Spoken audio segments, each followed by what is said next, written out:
Hello and welcome back to my channel. I feel like I always say I'm super excited to talk about what I'm going to talk about. This is a subject that is near and dear to my heart because I am living it. Long distance relationships.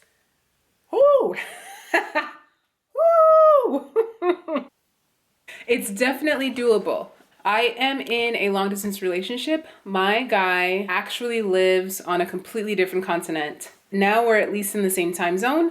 I'm kind of going to just take you through the list of things that I've realized are necessary in order to sustain and thrive, flourish in a long distance relationship. All right, so the first thing, you definitely have to be ready for it. It doesn't make sense to be in a long distance relationship if you're not kind of serious. If you're just interested in hanging out with somebody, I wouldn't even bother doing it unless the person that you're with is really something that you see long term or worth it. I don't know why you would bother sustaining a relationship with them if they're not living in the same place as you. I think a lot of that depends on where you are, the type of lifestyle that you lead, where you're at in life even. Because if you're, in your early 20s and maybe you're not ready to settle down or just have fun, just do something else. Okay, the second thing, establish a solid foundation. If you meet someone, talk for a week, and then jump into a long distance relationship, you may not have enough of a foundation, enough of an investment built up in that relationship to carry you through the tough times. So it was lucky for us because we were effectively living in the same city for the first 4 to 6 months, and then after that we were traveling, but it wasn't too far because we were effectively working in neighboring towns. So it made it a lot easier because we had a solid foundation built up already of understanding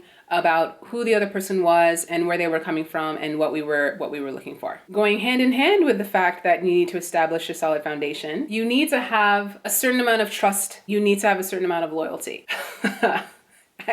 Actually, you need a lot of loyalty. Part of building that foundation allows you to build trust that what you have is worth it, that what you have is real, and also it allows you to trust and have the freedom in the other person to know that they're going to be loyal to you, that they stand by you, and that you're on the same page about what you're looking for. The other piece of trust is you're not going to be there to see what they're doing. So if you don't trust that the person is going to do the right thing, or you know that you're the type of person who leans towards being the jealous type, it may be difficult for you to be in a long distance relationship. You really do have to kind of take a leap of faith and believe that the person has the right intentions. There are still ways to fact check, and we're about to get into that right now. The first one is communicating open and honestly. You have to communicate, and when you do, it needs to be open and honest. When you're right next to each other, it's easier to take things for granted, like the fact that if I'm mad at them right now, when I see them in 5 minutes, we'll make up. No. If you're mad at somebody in a long distance relationship right now, you're not going to be able to resolve that until the next time that you see them. And that means things will fester. Additionally, if you are hiding something, the person can't just look at you or see your behavior change as easily if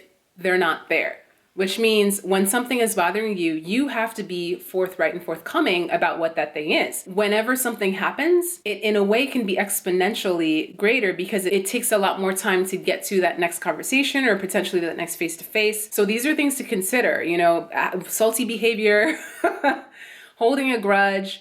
It has a different weight when you're in a long distance relationship. And I kind of said this already, but it has to be often. Proactively working to spend time together, even though you're not physically together, is very important. And that could be in the form of like a virtual date online. It could be in the form of texting things back and forth or sharing experiences. Like for instance, you both know that you're going to go see a certain movie, you go see it, and then you discuss it afterwards. Those types of conversations and touch points and interactions are what continue to build on the relationship that you have and also help you to understand who that person is. And those are the touch points in life that you tend to miss if you're not together physically. You determine the cadence. This is not prescriptive.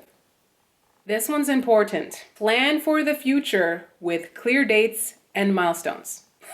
If you are in a long distance relationship and that puppy is open-ended, chances are one day you're going to wake up and be like, WTF, what are we doing? If you are with someone who is unable to say, let's make plans, I'm going to see you in 1 month's time. Let's make plans, we're going to take this trip in 4 months' time. It is very difficult to be in that relationship. You're effectively spinning wheels. You're not really sure or clear on what's happening, what you're doing, when you're going to see the person next. So it's very important that you are working towards clear, set goals. You have something to look forward to, something to work toward. Long distance relationships tend to have shelf lives.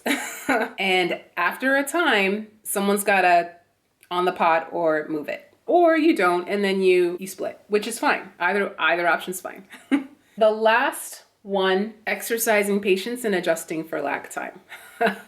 Chances are you send a message to you, it feels like Ninja didn't respond for 5 days. In reality, it was probably 2 to 3. Maybe something happened, the phone was dead, something, got busy at work. In a long distance relationship, and in this age of instant gratification where we are used to expecting things instantly, you have to exercise patience. And I always try to put this into perspective for myself, because people used to wait weeks to get a letter in the mail.